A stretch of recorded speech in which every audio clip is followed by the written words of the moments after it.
ලිංගිකව එකතු වුණාම රිදෙන ගතියක්.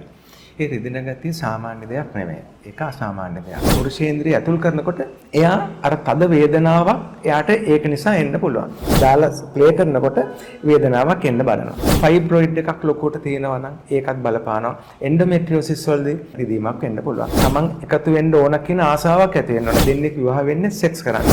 සමහර කාන්තාවන්ට තියෙනවා මේ සෙක්ෂුවල් එකතු වුණාට පස්සේ ලිංගිකව එකතු වුණාම රිදෙන ගතිය. ඒ රිදෙන ගතිය සාමාන්‍ය දෙයක් නෙමෙයි. ඒක අසාමාන්‍ය දෙයක්. ඒ රිදෙනවා නම් හේතු කීපයක් තියෙනවා. මොකක් නිසාද මේ රිදෙන්නේ කියන්නේ? ඒක නිසා මේ වේදනාව සමහර අම්මලා දරාගෙන ඉන්නවා. සමහර අම්මලා නම් වෛද්‍යවරුන්ට ප්‍රකාශ කරනවා.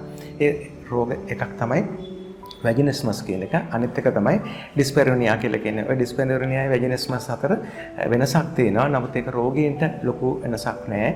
එකම විදිහට තමයි ප්‍රතිකාර කරන්න තියෙන්නේ.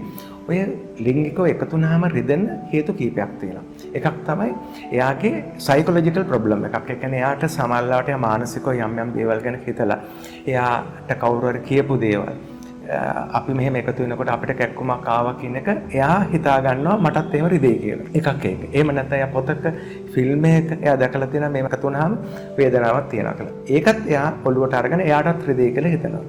ඒ වැජිනිස්මස් වල ප්‍රධාන හේතුවක් තමයි ඔන්න ඔය සිතීම තුළ ඒ ලිංගිකව එකතු වෙන ඒ කාන්තාවගේ පේශීන් 8ක් තියෙනවා ඒ ලිංගික එකතු වෙනකොට. ඒ පේශීන් 8 ක්‍රියාත්මක කළා ඒ පේශීන් 8 තද කර ගන්නවා. ඒ කකුලේ තයි එකේ ඉඳලා එයා තද කර ගන්නවා. තද කරනකොට එයා පීනිස් එක පුරුෂේන්ද්‍රිය ඇතුල් කරනකොට එයා අර තද වේදනාවක් එයාට ඒක නිසා එන්න පුළුවන්.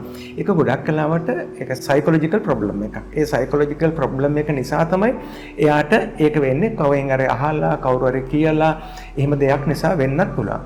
තව සිද්ධවීම් වගේක් තියෙනවා. ඒක වෙන්න පුළුවන් මෙන්න මේ විදිහට. සමහර වෙලාවට අපි හිතමු එයාගේ හෝමෝන අන්බැලන්ස් එකක් නිසාත් වෙන්න පුළුවන්.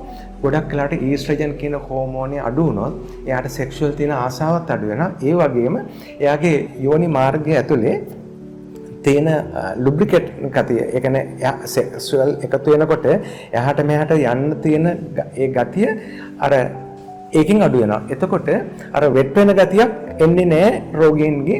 එතකොට වෙන්නේ අර ගොරෝසු ගමක් තියෙන. එතකොට දැම්ම දාලා ප්ලේ කරනකොට වේදනාවක් එන්න බලනවා.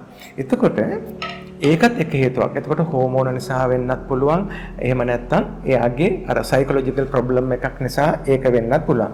එහෙම නැත්නම් අපිට වෙන්න පුළුවන් ඒ කියන්නේ ෆන්ක්ෂනල් එකේ තියෙන ඩිසෝඩර් එකක්. ඒ කියන්නේ එයා ප්ලේ කරන විදිය, එයා නිදාගෙන ඉන්න විදිය එක්කෝ එයාට අපහසුතාවයක් නිසා එයා එක්ක සමාජලාට ස්වයං පුරුෂයාට ඕනේ ඒ විදිහටම එකතු වෙන්න ඒක කරනකොට ඔයාට එහෙම වෙන්න පුළුවන්. ඒකත් එක හේතුවක්.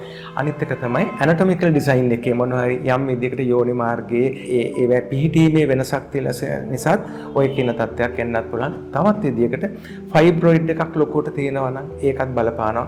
එන්ඩෝමෙට්‍රියෝසිස් වලදී grade 1, grade 2, grade 3 වලදී වගේ ගොඩක් වෙලාවට සමාජලාට අපි ලිංගිකව එකතු වුණාට පස්සේ අපිට එහෙම රිදීමක් වෙන්න පුළුවන්. අනිත් එක ප්‍රධාන දෙයක් තමයි අපි ওই සයිකොලොජිකල් පැත්ත කියන එක.